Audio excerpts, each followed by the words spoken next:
Good morning, everyone. How are you doing? I wish you are doing well.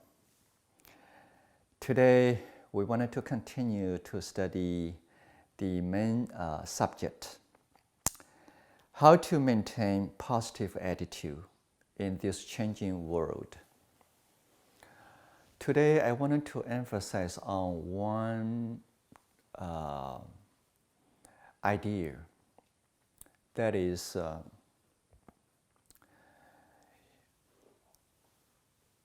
be able to eradicate self-attachment is the foundation to liberate us from all kinds of sufferings.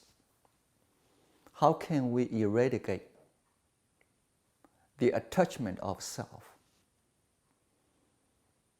I think every one of us, in everyday life, we always use I, you, okay, to communicate. This is my idea. This is your concept. Okay. So this is everyday thinking. Perhaps we think in this way for so long, from the beginning of our birth. Then we use this kind of concept. We develop this kind of attachment. This is I. That is you. You and I are not the same. And we have differences. From this concept, then we continue to create another attachment. This is my paper. This is my house. Okay. This is my family. This is my country. Okay. Actually, you can apply this on all kinds of things. Actually, every one of us, all individuals, we try to connect us with everything that we touched. Something we like, we wanted to own. I hope this is mine. Something I don't like, okay, I dislike, then we wanted to against, okay, get rid of it, okay. So this is the attitude we have in everyday life. Shall we continue in this way, or shall we adjust in certain attitude in order to create harmony and a peaceful environment, or better ourselves, eradicate some unnecessary troubles, problems? So today, I want you to think in this way. How can we appropriately, correctly, to use the concept of I? Do not create any obstacles for yourself. Just use this concept to benefit yourself and also benefit others. Yeah. So according to Buddha's teaching, we have to clearly understand what is I. Shall we attach to this idea as the way we do? Or we should have new recognize on this kind of a concept. Okay.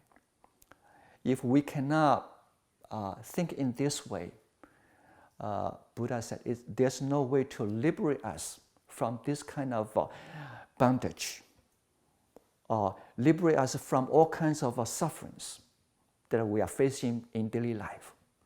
Because most of the sufferings that we create actually being generated by this concept of I. So people against people, okay?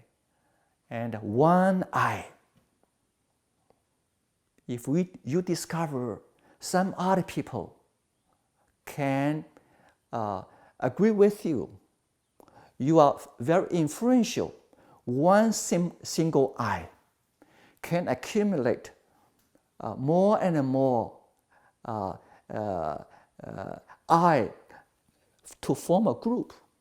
And this group getting more stronger, then create ideas, concepts even political systems, then we use this kind of concept, this kind of idea to against each other. That's why we have war among nations. We have conflicts around, among regions. And today in Myanmar, people are fighting with people. Okay, the military rulers, they wanted to control the power. Yeah, another party, they wanted to, use different way, okay, to rule the country. So today, what we should do? Unless we all know how to detach from this self-attachment. Otherwise, this kind of conflict is no ending. Okay? And if we don't want to talk about the nation, the country, the world, we just simply focus in one family. Not long ago, a lady told me that her husband is in a very ill situation, and he's pretty old. And but the wife always worry about the future, because the husband never clearly explain how many accounts he has in different banks. There are many accounts. The wife knows that there are different accounts. Every time when the lady talks to her husband, you should tell me where you have accounts. So one day, if I have to manage the accounts, I'm able to do it. These are my accounts, not your accounts. And I hire a lawyer, to talk to you. And I heard this, and I'm surprised. Even husband and wife, how could we have this kind of a manner to separate us from each other? Even you are my wife, but I don't trust in you. Okay, we don't want to give up or release a certain kind of a power that we are holding in our hand. So when we have I plus selfishness, plus other negative thoughts, greed, and unlawful doings, then the whole society is in trouble. The family is in trouble. Okay, and we are in trouble. Okay, and today, as a Buddhist, I feel we have to find a way to liberate us from all kinds of sufferings, all kinds of obstacles. And what can we do at this moment? Okay, I have a few ideas to share with you. One, always observe your body and mind. And I think this is the fundamental way, the basic way to understand who we are. When we observe ourselves, actually we are going to discover so-called I is not permanent entity. It's not fixed I. It's a changing I. I'm changing all the time, minute by minute, moment by moment. So there's no real fixed I exist, actually. So in Buddhism, we say we have a changing I. There's no permanent, unchangeable I. Okay, and this idea is very important.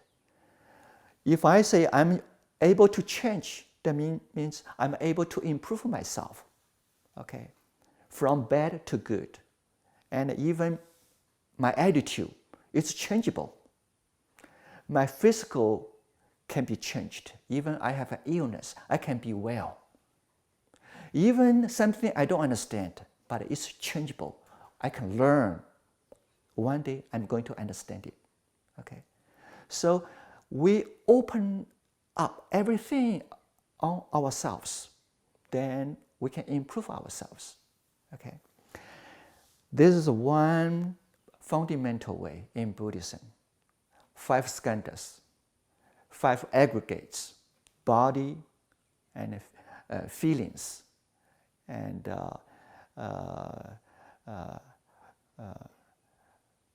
concepts and mental formation, consciousness. Okay, and we observe all those. Then you are able to clearly understand yourself and also be able to guide yourself. Secondly, I feel as a Buddhist in everyday life, you don't want to say how much I serve others. You wanted to observe how much others always serving us. You know, for me, actually, every time when I go to the temple, when I come to American Buddhist Center, I feel I wanted to appreciate people's support, members' support, all kinds of supports. So when you feel, even I'm the president of American Buddhist Center, I'm the abbot of the place, but I'm not going to increase my arrogance. I feel I'm just part of this community, part of this group, part of the center. I'm a part of it. I'm not everything. At the same time, on behalf of the center, I wanted to say thanks to everyone around me who support this center. You feel that your life will be different. Every day you are enjoying your life because people around you, you feel appreciated. Yeah. You have more appreciation, less anger. Okay. And also, the third way is when we deeply attach to ourselves, something happened. We cannot get rid of it. We feel day and night, I'm thinking on these subjects, producing worries, producing stress, producing depression, and make you very uncomfortable. Long time ago, I guide myself and contemplate on death. Contemplate simply on death. Sometimes I will imagine myself, I'm in the coffin. I'm in the coffin. The coffin is moving toward the, what do you call it? Cemetery. The cemetery, where it's going to be cremated. Okay, for the cremation. So when I imagine myself lying in a coffin, moving toward the cremation hole, you are going to wake up. What is important in my life? What is not? Suddenly you feel you awake. Oh, if I'm going to die at this moment, what is the most important thing in my life? What are not important? So you are going to detach from unnecessary worries. Okay. How about some people say, oh, I cannot imagine this way. Maybe you can contemplate on different way. I have 6 months life left. Okay. I have 6 months to live or 1 year to live. Yeah. You are going to think differently. You feel life is too short. We don't want to spend times, energy on unnecessary problems, troubles, because all those troubles are not real because of your attachment. So contemplate on death is my way. I don't know whether you wanted to use it or not, but it's very useful. Yeah. And 20 years ago, because I was kind of busy, sometimes I have certain kind of worries around me all the time.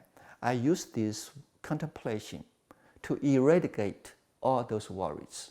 I feel the most important thing is my stability, okay, my clear mind, okay, my joyful feeling. I wanted to maintain those qualities.